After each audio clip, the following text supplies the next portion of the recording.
When everything falls apart, a family story of survival. The camera captured what words often fail to express. A family holding on by a thread. Mark and Sarah Henderson sat on their living room couch, their 2 daughters behind them, in what would become the most vulnerable moment of their lives shared with the world. This wasn't a carefully staged photo shoot. This was raw reality, frozen in time. The collapse. Just 18 months earlier, the Hendersons were living comfortably in suburban Michigan. Mark worked as an engineer at an automotive supplier, a job he'd held for 9 years. Sarah balanced part-time work as a dental hygienist with raising their daughters, 9-year-old Chloe and 7-year-old Mia. They weren't wealthy, but they were secure. They had a modest home, reliable cars, and enough left over for family vacations and the girls' activities. Then the dominoes started falling. It began with Mark's back injury, a herniated disc that progressively worsened until he could barely stand for more than 20 minutes. Surgery was recommended, but the recovery time was 6 months. Mark took medical leave, expecting to return to work once he healed. He never got that chance. While Mark was recovering, his company lost their major contract. Layoffs swept through the organization like wildfire. Mark received the news while still in physical therapy. His position had been eliminated. After 9 years of dedication, he was out. The timing couldn't have been worse. Mark was still recovering, unable to take on physical work. Sarah increased her hours, but her part-time income couldn't cover their mortgage, car payments, insurance, and mounting medical bills. Their savings evaporated within 3 months. The downward spiral Sarah watched their life unravel with horrifying speed. First, they missed a mortgage payment, then another. Credit card minimums became impossible to meet. The car was repossessed on a Tuesday morning while Chloe and Mia watched from the living room window, confused and frightened. "Where's Daddy's car going?" Mia asked, her small voice trembling. Sarah didn't know how to explain that they couldn't afford to keep it anymore. How do you tell a 7-year-old that everything they've known as stable is crumbling? Mark spiraled into depression. The physical pain from his injury was manageable compared to the emotional agony of watching his family suffer because he couldn't provide. He applied for jobs obsessively, but the market was saturated with experienced engineers, many younger and willing to work for less. The rejection emails became a daily torture. Sarah tried to hold everything together, but the weight was crushing. She worked longer hours, took on extra shifts, and spent her nights calculating numbers that never added up to anything hopeful. She stopped sleeping well. She stopped eating regularly. Her smile, once so easy, became something she had to consciously construct for her daughter's sake. The girls noticed everything. Chloe, perceptive and sensitive, started having nightmares. Mia became clingy and anxious, crying at drop-offs and struggling in school. The stress in their home was palpable, hanging in the air like smoke. Rock bottom. The foreclosure notice arrived 6 months after Mark lost his job. They had 60 days to leave their home, the place where both girls had taken their first steps, where birthday parties and Christmas mornings had created a tapestry of happy memories. Sarah found Mark in the garage, sitting in the dark, the notice crumpled in his hand. His shoulders shook with silent sobs. "I've destroyed our family," he whispered. "Everything we built. I destroyed it." "No," Sarah said firmly, kneeling beside him. "Life destroyed it. Bad luck destroyed it. But we're still here, Mark. We're still a family. That's what matters." But even as she said the words, Sarah wasn't sure she believed them. How could they be a family without a home? How could they protect their children from this trauma? How could they survive? They swallowed their pride and asked for help. Sarah's brother offered his basement, unfinished, cramped, but free. They moved in with 3 suitcases of belongings, most of their possessions sold or stored. The girls shared an air mattress. Mark and Sarah slept on a donated futon. Privacy was non-existent. Dignity felt like a luxury they'd lost along with everything else. The turning point. That's when Live on Purpose, a nonprofit organization focused on family resilience, reached out. They were documenting families navigating financial hardship, and someone had connected them with the Hendersons. We want to show that good families can face bad circumstances, the program director explained. Your story could help others feel less alone. Mark was reluctant. Wasn't it bad enough to be living this nightmare without broadcasting it to the world? But Sarah saw it differently. If our pain can help even one family feel less ashamed, isn't it worth it? She asked. So they agreed to the photo and interview. The day of the shoot, they borrowed Sarah's brother's couch, trying to create a sense of normalcy. Mark wore a button-down shirt. Sarah put on makeup for the first time in weeks. They wanted to look put together, even though they felt shattered. But the photographer asked them to just be real. Don't perform, she said gently, just be. So they sat together, exhausted, worried, but still united. Chloe and Mia positioned themselves behind their parents, instinctively seeking the comfort of closeness. The camera captured the weariness in Mark's eyes, the determined set of Sarah's jaw, the innocence of children affected by circumstances beyond their understanding. The tips that saved them. In the interview, the Hendersons shared the hard-won wisdom from their darkest period. Communicate honestly. We started telling each other the truth about how scared we were, Sarah explained. That vulnerability brought us closer instead of driving us apart. Ask for help early. We waited. Too long, Mark admitted. By the time we asked for help, we were in crisis. Don't let pride delay reaching out to family, friends, or community resources. Focus on controllables. I couldn't control the job market or our financial situation, Mark said. But I could control my attitude and my commitment to my family. That focus saved me from complete despair. Protect your relationship. In crisis, it's easy to become roommates managing problems instead of partners supporting each other, Sarah noted. We had to intentionally connect, even when we were exhausted. Be age-appropriately honest with kids. Our girls knew something was wrong, Sarah said. Being honest helped reduce their anxiety and taught them about resilience. Redefine success. Success became getting through another day together, Mark explained. Small victories matter when you're in survival mode. Find purpose in pain. We chose to let this experience teach us rather than destroy us, Sarah said. That choice made all the difference. The response. When their story went public, the response overwhelmed them. Thousands of people shared similar experiences. Job loss, medical crisis, foreclosure. The messages poured in from families who had felt alone in their shame and suddenly realized they weren't. Thank you for your bravery, one message read. You helped me ask my family for help instead of losing everything first. Your story saved my marriage, another person wrote. We were blaming each other. Seeing your unity gave us hope. More tangibly, Mark received job leads from people who saw the story. One led to an interview, which led to a position as a project coordinator. Not his old salary, but enough to start rebuilding.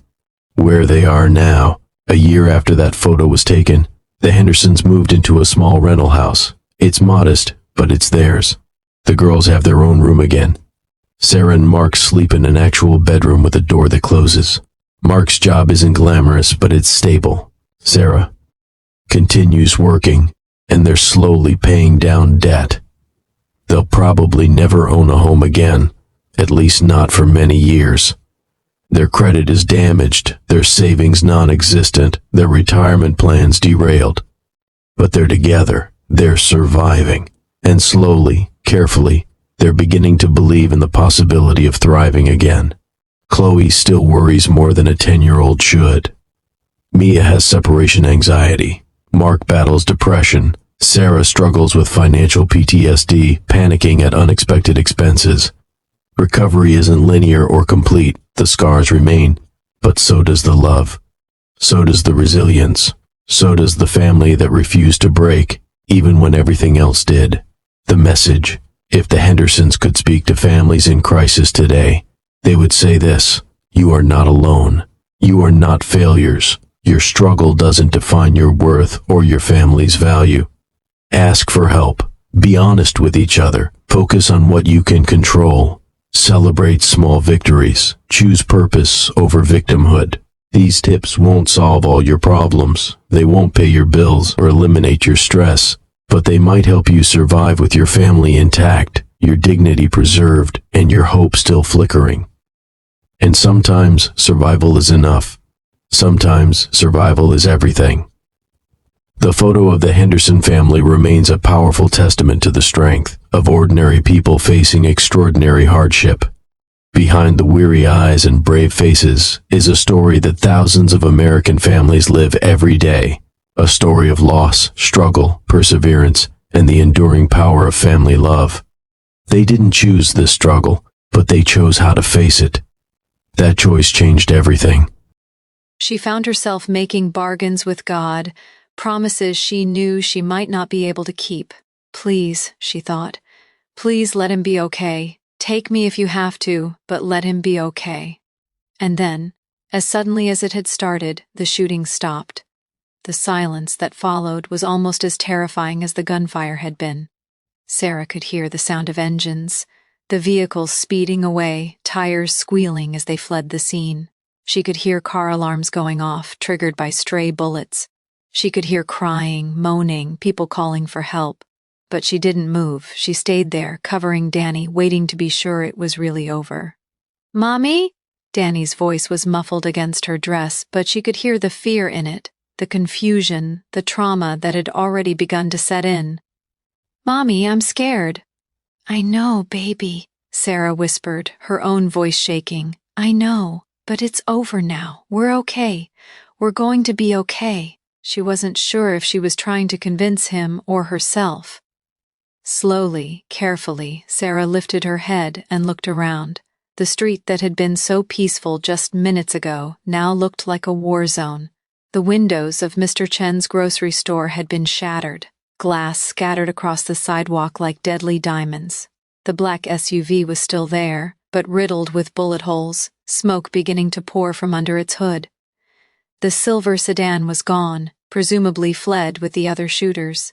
And there, in the middle of the street, Sarah could see a body lying motionless.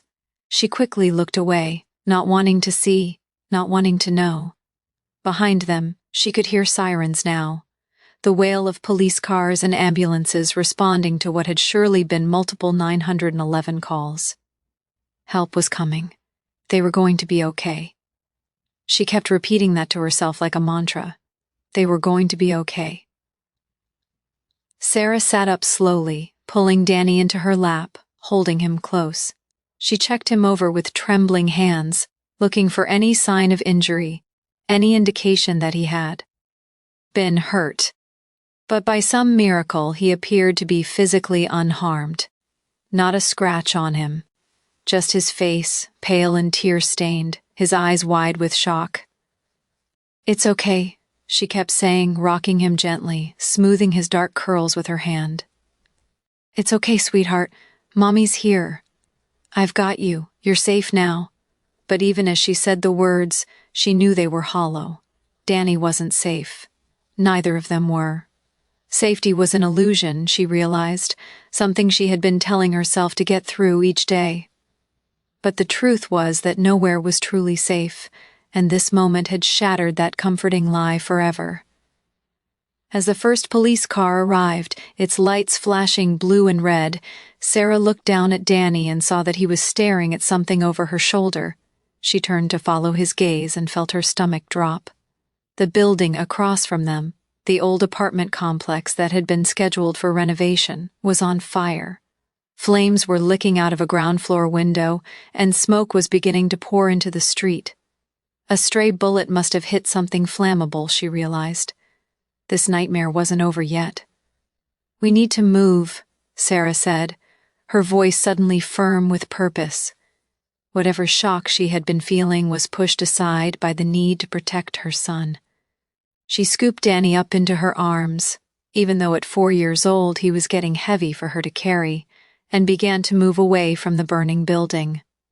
But her legs felt weak, unstable, and after just a few steps, she stumbled and fell to her knees, still clutching Danny tightly. That's when she saw him, a man running toward them from down the street.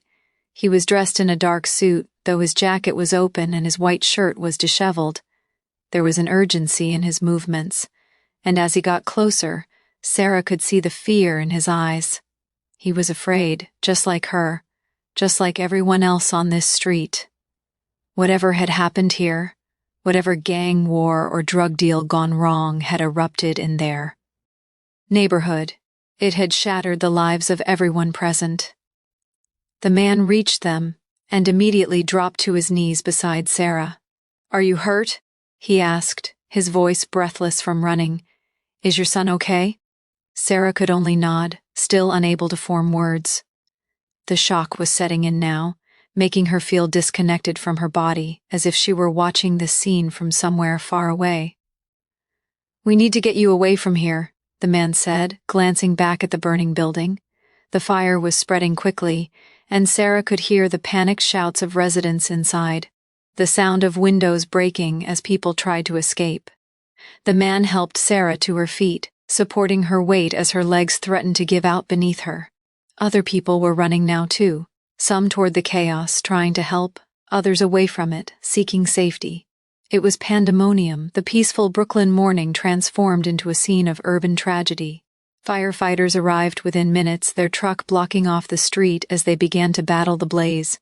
Paramedics rushed to tend to the injured, and Sarah could see them working frantically on someone lying on the ground. The person she had seen earlier, she realized, the one she hadn't wanted to look at.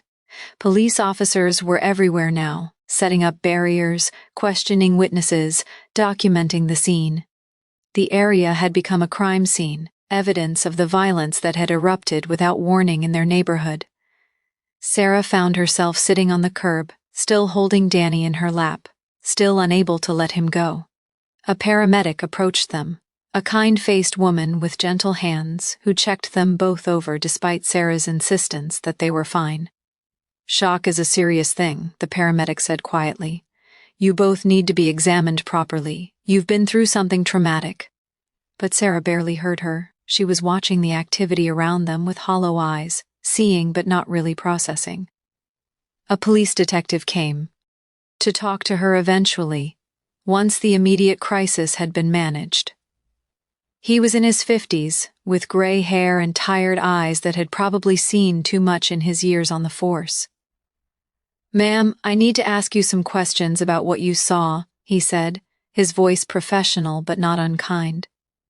Sarah tried to answer, tried to describe the SUV and the sedan, the men with guns, the eruption of violence, but her words came out disjointed, fragmented, and she found herself apologizing for not being more helpful. The detective assured her that she was doing fine, that what she was experiencing was normal for someone who had just witnessed such a traumatic event. As the detective walked away to interview other witnesses, Sarah looked down at Danny. He had gone quiet, unnaturally so. He was still in her arms, but he had that distant look in his eyes, the look of a child whose innocence had been stolen too soon.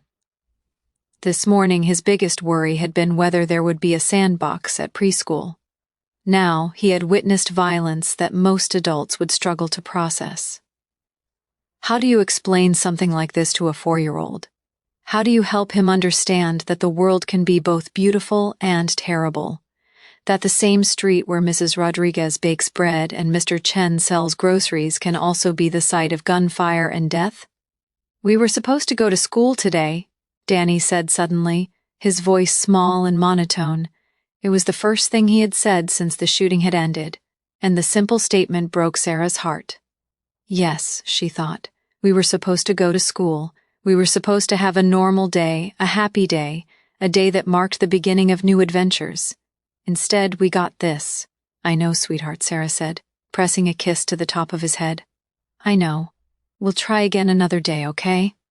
When we're ready." But even as she said it, she wondered if they would ever truly be ready. How do you go back to normal after something like this? How do you walk down the same street, pass the same buildings, and not remember the sound of gunfire, the smell of smoke, the feeling of absolute terror. As the afternoon wore on, the scene gradually became more organized. The fire was extinguished, though the building was now a charred shell, its residents displaced and traumatized. The bodies, there had been 3, Sarah learned, 2 of the gunmen, and an innocent bystander who had been caught in the crossfire, had been removed. The street was still blocked off, covered in evidence markers and police tape, but the immediate danger had passed. The crisis was over, but its effects would linger for years. Finally, as the sun began to set, turning the sky orange and pink in a display of beauty that seemed almost obscene given the day's events, Sarah and Danny were allowed to go home. Their apartment was still in the restricted area, but the police made an exception, escorting them back to gather some belongings. They would be staying with Sarah's mother in Queens for a while, she had decided. She couldn't stay here, not yet, maybe not ever. The apartment that had been their home, their safe space, their refuge, now felt tainted by proximity to the violence. As Sarah packed a bag with shaking hands, throwing in clothes and toiletries and Danny's favorite stuffed dinosaur, she caught a glimpse of herself in the bathroom mirror. The woman staring back at her was almost unrecognizable. Her white lace dress, the one she had put on so carefully that morning, was filthy, stained with dirt and water and God knows what else.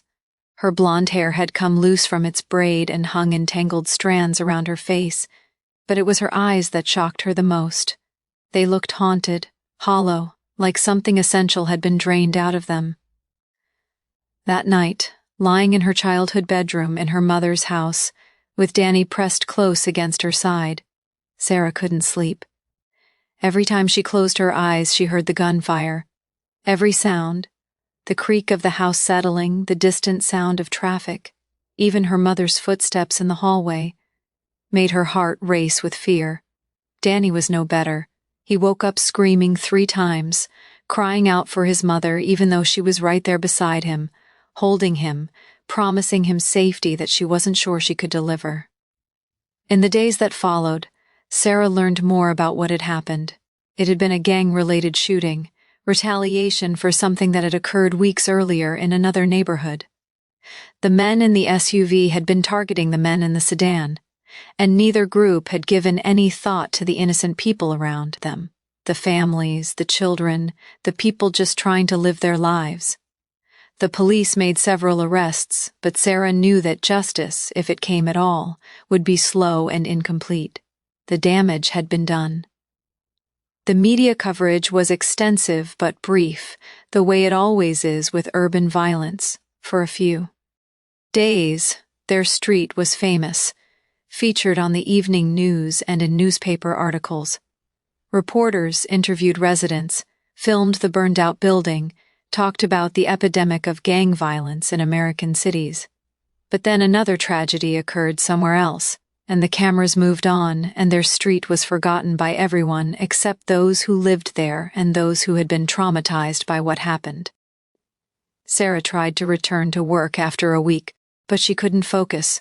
Every loud noise sent her into a panic. The sight of any dark-colored SUV made her heart race. She found herself unable to concentrate on the simple tasks that had once been second nature. Her supervisor, a compassionate woman named Maria, finally took her aside and suggested she take some time off. Maybe talk to someone. "What you went through, it's not something you just get over," Maria said gently. "There's no shame in needing help." So Sarah began therapy, both for herself and for Danny. They sat in a child psychologist's office twice a week, a bright, cheerful room filled with toys and books, and tried to process what had happened to them. The therapist, Dr. Peterson, was patient and kind, but Sarah often found herself wondering if talking about it really helped. How do you talk away the image of men with guns? How do you discuss away the sound of bullets hitting concrete? How do you therapize away the fundamental shattering of your sense of security? Danny stopped talking about preschool. Whenever Sarah mentioned it, he would shut down, his face going blank, his body going rigid. "I don't want to go," he would say, and Sarah didn't have the heart to push him. Maybe next month, she told herself. Maybe when he's ready. But she worried that he would never be ready, that this trauma would define his childhood, that he would grow up carrying this weight. Weeks passed, then months. The physical evidence of the shooting gradually disappeared. The burned building was demolished, and the lot cleared. The bullet holes in Mr. Chen's store were repaired. The bloodstains on the pavement were washed away by rain. But for those who had been there, who had witnessed it, the invisible scars remained. Sarah would run into other survivors sometimes. Mrs. Rodriguez at the grocery store, a man who had been driving past when the shooting started, a teenager who had hidden in a doorway. They would exchange looks, silent acknowledgments of their shared trauma, but rarely spoke about it. What was there to say? Sarah eventually made the decision to move. She couldn't stay in the neighborhood, couldn't walk those streets without remembering. She found a small apartment in Park Slope, farther from her job but in an area that felt safer, quieter. It took every penny of her savings and a loan from her mother, but it was worth it for the possibility of a fresh start. On the day they moved, as the moving truck pulled away from Anderson Street for the last time, Sarah felt a complicated mixture of relief and sadness. This place had been her home, the first place that had been truly hers after the divorce. But it had also become the site of her worst nightmare. The new apartment was nice, though smaller than their old one. It had large windows that let in lots of light, and it was on a quiet street lined with trees. The neighbors were friendly, young families mostly, people with children around Danny's age. Sarah hoped that maybe here, in this new place, they could finally begin to heal. But healing, she discovered, was not a linear process. There were good days and bad days. Some mornings, Sarah would wake up feeling almost normal, optimistic even. She would make breakfast for Danny, help him get dressed, and think that maybe they were going to be okay. But then something would trigger her.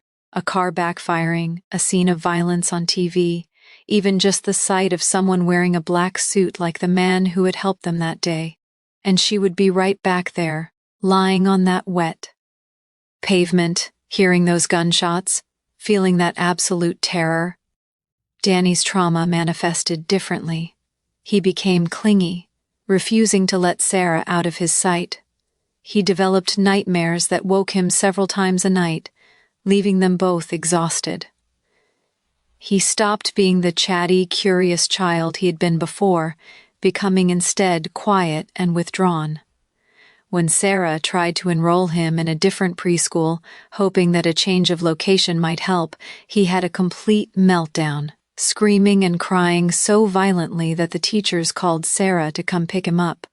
"I want to stay with you," he had sobbed. "Please don't leave me, Mommy, please don't leave me."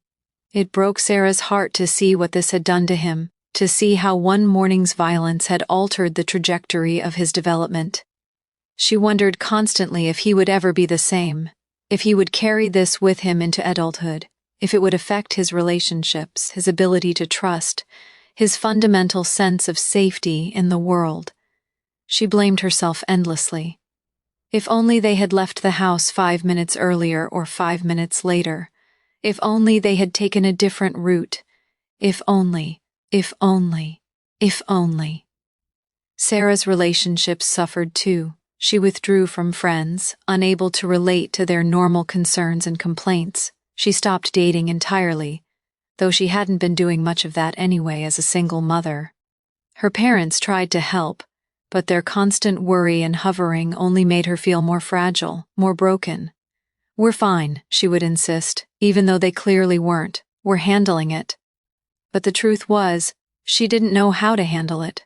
There was no roadmap for this, no step-by-step guide for recovering from witnessing urban violence. A year after the shooting, on what would have been Danny's first day at Little Stars preschool, Sarah took Danny back to their old neighborhood. She wasn't entirely sure why.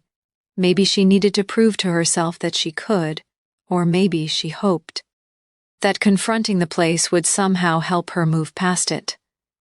They walked down Anderson Street slowly, hand in hand, and Sarah pointed out the places Danny might remember from before, "That's where Mrs. Rodriguez's bakery was," she said, though the bakery had since closed, unable to recover from the economic impact of the shooting. "And that's where Mr. Chen's store used to be." That too was gone, replaced by a trendy coffee shop that catered to the young professionals who continued to flood the neighborhood. The lot where the burned building had stood was still empty, though there were signs indicating that new construction would begin soon. Luxury condos, probably, Sarah thought with some bitterness. The city would rebuild, would move on, would forget what had happened here. In a few years, new residents would live here, people who had no idea that this spot had been the site of such violence and tragedy. Life would go on, as it always did. "Do you remember this place?" Sarah asked Danny quietly, though she wasn't sure if she wanted him to or not. Danny looked around with those big brown eyes, taking in the street that had changed so much in just a year. "A little," he said finally. "It's where the bad thing happened." Such a simple way to describe it, Sarah thought, the bad thing, as if it were something out of a storybook, a monster that could be defeated, a problem that could be solved, if only it were that simple. They stood there for a while, mother and son, in the place where their lives had been forever altered. Sarah thought about all the things that had happened in the past year, the therapy sessions, the nightmares, the struggles, the small victories. They had survived. That was something. It wasn't everything, it wasn't enough, but it was something. They were still here, still breathing, still together, in a world where 3 people had died on this spot, where lives had been ended in an instant of senseless violence. Their survival felt both miraculous and insufficient. As they turned to leave, Sarah noticed a small memorial on the corner, flowers and candles left in memory of the innocent bystander who had died, a man named Robert Johnson, who had simply been walking to work when the bullet started flying. Someone had left a framed photograph of him, showing a smiling man in his 30s with kind eyes and a warm smile. He had been someone's son, someone's friend, maybe someone's father or husband. His life had been cut short by violence that had nothing to do with him, by choices made by people who had never considered the consequences of their actions. Sarah bent down and added her own flowers to the memorial, a small bouquet of roses she had brought with her. "Rest in peace," she whispered, and she meant it not just for Robert Johnson, but for all of them, for everyone who had been affected by that, mourning, for all the victims of urban violence, for everyone trying to live their lives in a world that sometimes felt irreparably broken. On the subway ride back to their new apartment, Danny fell asleep with his head on Sarah's shoulder, his small body finally relaxed, his breathing slow and steady. Sarah looked down at him and felt a fierce surge of love and protectiveness. They had survived. They would continue to survive. The road ahead would not be easy. There would be more therapy, more struggles, more moments of pain and fear. But they would face it together, one day at a time. That night, as Sarah tucked Danny into bed in their new home, he looked up at her with those big brown eyes and said something that made her breath catch. "I love you, Mommy," he said simply. "Thank you for keeping me safe." Sarah felt tears spring to her eyes and she leaned down to kiss his forehead. "I love you too, baby," she whispered, "always and forever." As she turned out the light and closed the door, Sarah allowed herself a moment of hope. Maybe they would be okay. Maybe the trauma would fade with time, becoming not a defining feature of their lives but just one chapter in a longer story. Maybe Danny would grow up to be resilient, strong, capable of processing what had happened and moving beyond it. Maybe she would too. It seemed almost impossible, but then again, survival itself had seemed impossible on that terrible morning when the world exploded into violence around them. Sarah walked into her own bedroom and stood by the window, looking out at the quiet street below. Somewhere in the city, violence was probably happening at this very moment. Another shooting, another family torn apart, another child's innocence shattered. The cycle would continue, fed by poverty and despair and the easy availability of guns and the countless systemic failures that created the conditions for such violence. She felt helpless to change any of it, one person against massive, entrenched problems. But she could keep going. She could get up tomorrow morning and make breakfast for Danny. She could take him to therapy and go to her own sessions. She could slowly rebuild their lives piece by piece, day by day. She could love her son fiercely and give him every opportunity she could manage. She could survive, and in surviving, she could resist the forces that wanted to break them. It wasn't much, but it was something. Sarah climbed into bed, exhausted but unable to sleep, as had become her habit. She thought about that white lace dress, the one she had been wearing that day, the one that had gotten so filthy and stained. She had thrown it away weeks after the shooting, unable to look at it without remembering.